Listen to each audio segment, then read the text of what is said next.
Hey guys, it's Emma here and I have my Abominable book club package for March. Really excited to get into this. As always, I will link them down below. It's a horror book subscription service and I just get the bare bones one, which is just the books, but you can get the full guts version, which is obviously more expensive, and it comes with tea, coffee, food, stuff like that. But I'm not bothered about that, I just want the books. So let's see what we've got. First book here is A Good House for Children by Kate Collins.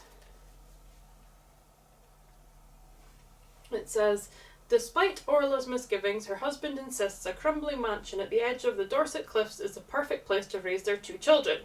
But the Reeve is a house where doors open on their own, reflections cannot be trusted, and her son becomes obsessed by his imaginary friends. 4 decades earlier, in 1976, Lydia moves to Dorset as a nanny for a family grieving their patriarch.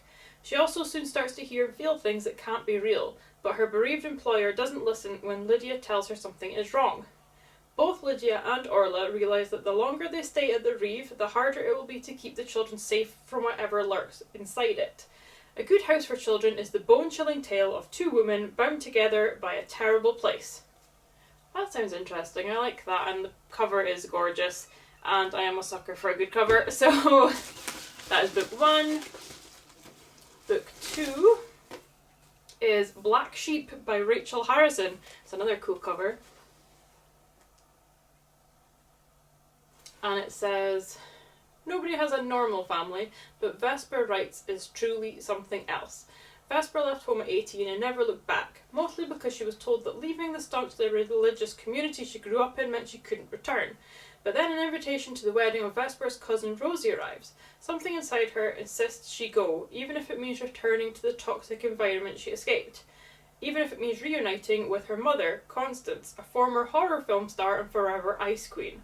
When Vesper's homecoming exhumed a terrifying secret, she's forced to reckon with her family's beliefs and her own crisis of faith in this fiery, irreverent horror novel from the acclaimed author of Cackle, Such Sharp Teeth, and Bad Dolls. So I've definitely read Such Sharp Teeth because we got that in one of our previous boxes, and I liked it from what I can remember. I think we got like 2 werewolf books that month, and I preferred the other one, but I did like it, so yes, excited to give this one a go. And then what else have we got? We have our second-hand book, and we've got a couple of bits in here. So we have a signed book plate from Rachel Harrison for Black Sheep, so I'll stick that in there so I don't forget about it.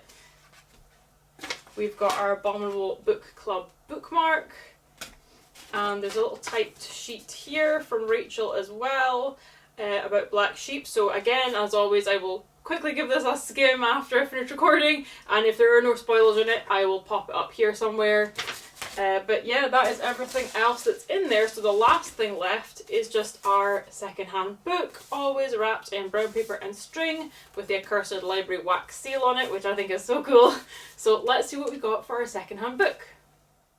So for our second-hand book, we got Sweetheart by Peter James.